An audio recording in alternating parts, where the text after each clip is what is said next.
All right, Robin, I guess you're first. Robin's class is what, English 241? It's English 241, Okay. yes. It's All right. Shakespeare on film.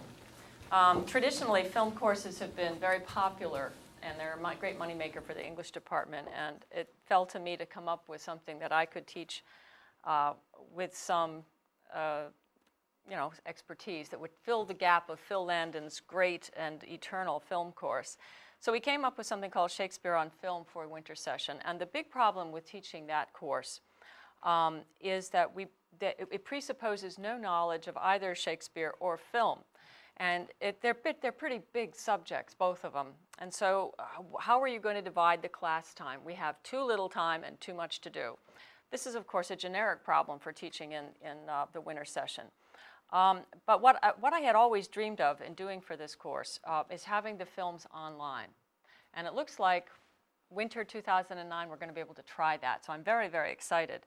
In 2006, however, which is really what I'm going to talk to you about today, we didn't have that option. So it fell to us to come up with a solution for the other parts of the class. The films we actually had to view in class, partly for reasons of the students' work schedule. Many of them, although they're just supposed to take one course and not work outside, like be employed, that doesn't work. They are always employed, or they're swimming for the swim team, or they're taking 2 classes.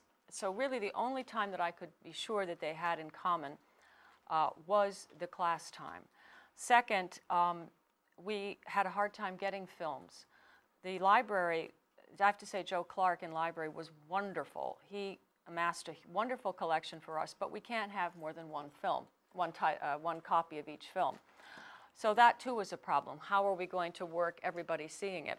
For all of those reasons, we made the decision to see films mostly in class and do some class work elsewhere. And this is where my first sort of semi-online solution came in 2006. I developed something called a wiki. And we moved class discussion onto the wiki. Not all class discussion, but what we did was we divided the class in half, where they would watch the films, then they would go home and they would talk to each other on the wiki, arrange oral reports on various aspects of the films that they had watched, and then the first part of the next class, they would come in with their clips and they would present. So the class was essentially presentations and then film. And we went through that, and it worked pretty well. And what we did was I had them write on, let me show you what, I've even come up with a handy PowerPoint to show you how we set this up. There we go. The process was had multiple levels. We watched a film together.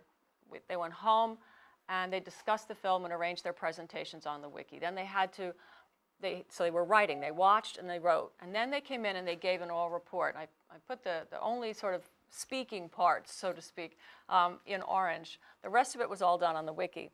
So they gave oral reports with clips that they had organized. Then they went back and they wrote a more formal summary of their presentation after they'd had kind of a chance to work it through. And they uploaded it. Then they were to go, after everyone had uploaded their summaries, they had to go and read each other's summaries and create links to and the wiki. And I should perhaps go. Well, I'll show you in a minute. The wiki allows people to make their own links between one site and another site, or to an external site. And so they could create a kind of web of interconnectedness by creating links from one discussion to another. This is how we found the wiki worked for discussions. Chris Pulaski watches Loncraine's Richard III, and he knows he has to come up with a discussion, something to discuss in class, an oral presentation. So he writes this particular item. He's very interested in a moment in Richard III where Richard III and his henchmen are watching a film of Richard's coronation. This is a modern-day version of this film, this play. So what he was interested in is that sort of doubleness, that sort of self-reflexive quality of watching a film within a film. So he then says, is anybody thinking about this? And then he presented the next thing. He uploaded a formal summary. I've put in red where he comes back to that idea of, isn't it interesting? Does anyone else notice this kind of strange sensation? The viewer is treated as a co-conspirator of Richard, so he's developed the idea a little further. And he talks about it, the direct interaction with the audience through dialogue spoken directly to the camera, and he's talking about it more formally. When a student went through and read this, she noticed that co-conspirator was something that touched on other ideas that kids had come up with. So they created a link indicated by the underline for another page called co-conspirator. After they created links to each other's pages, they then created links to a theme.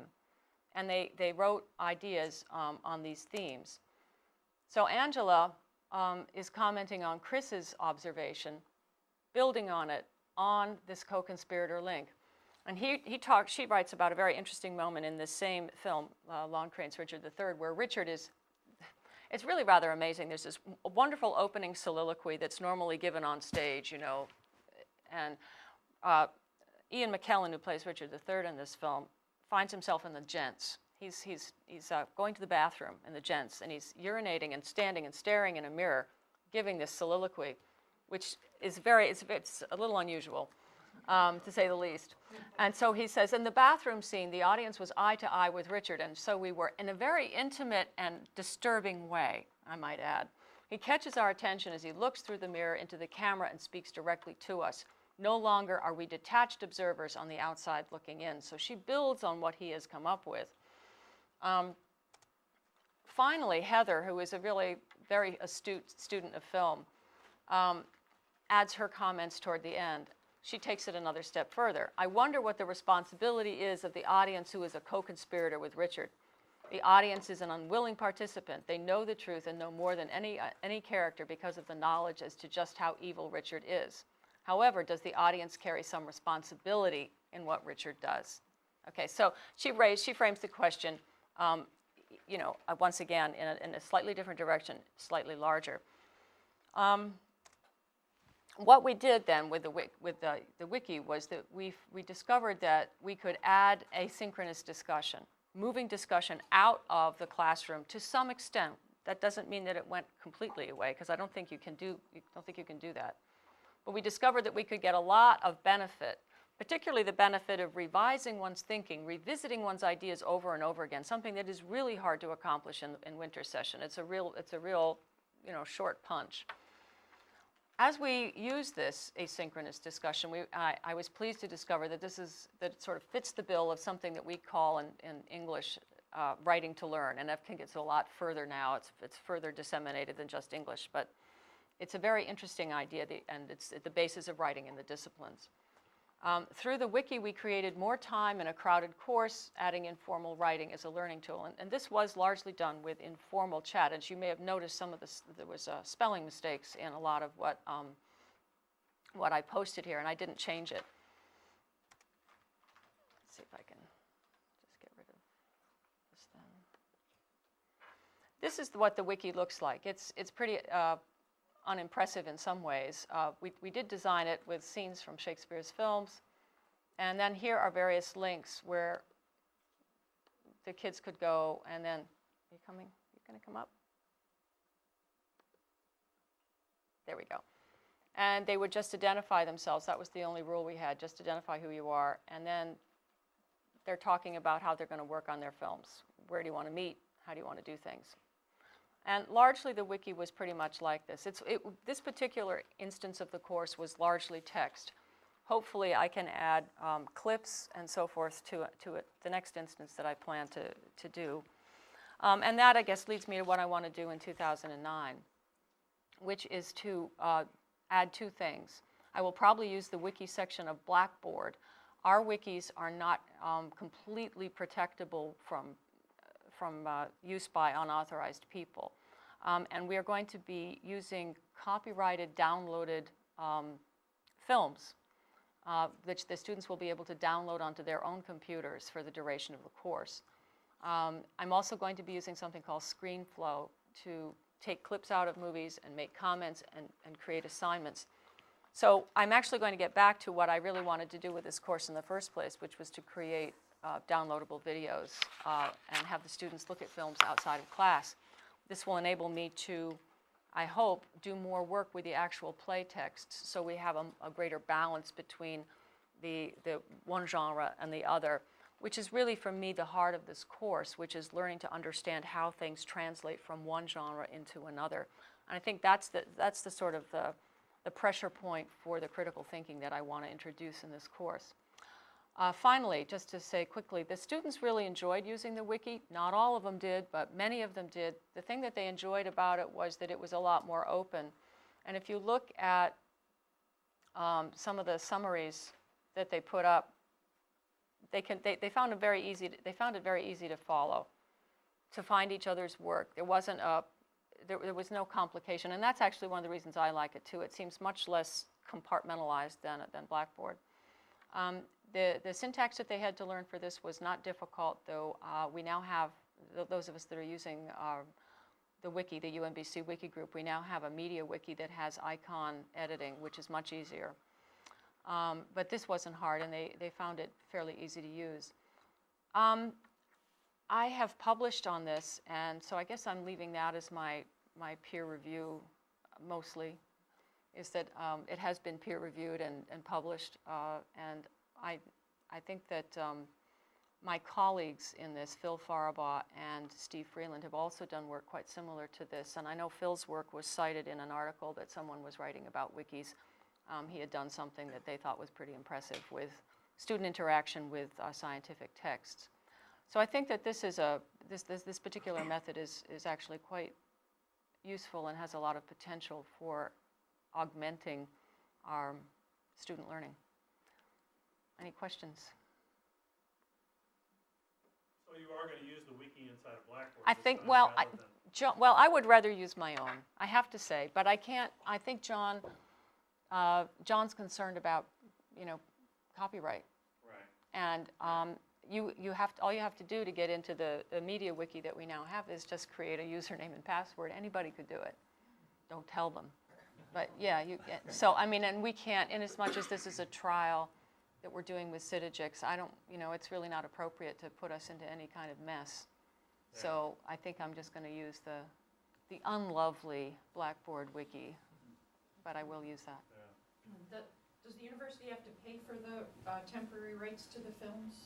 Yes. Yeah, I think there's isn't that implicit? Well, we're doing it on a trial basis to begin with. Basically, it's a company that allows you send them your copy, they digitize it, put it up on a server, put their hocus pocus into it so that it controls access. Mm-hmm. It expires at a certain period of time. So, like Robin said, once they download it onto their own computer, it'll stay there for the semester, and then after that it expires, and then they can't use it anymore. So it's a way to provide full-length films to the students without, giving them a permanent copy that they can use forever. So, something they could sell. They've also set it up so that the students can't pass it on. Right. It's downloaded and it sits there.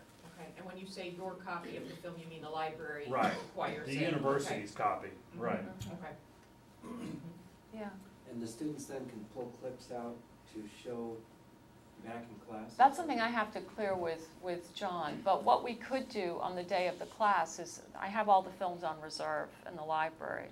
And what we had done in the past was just make sure those copies were available and that they could just, skip over to the chapter that they were interested in.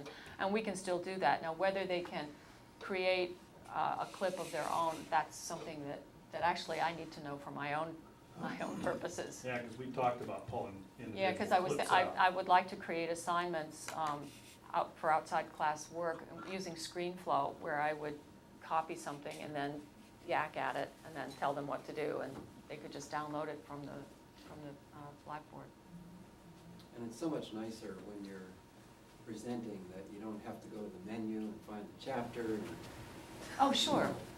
No, it'd be very easy for them. It's a question of how easy they would find it to do. Sometimes, as with this wiki, sometimes students are pretty resistant.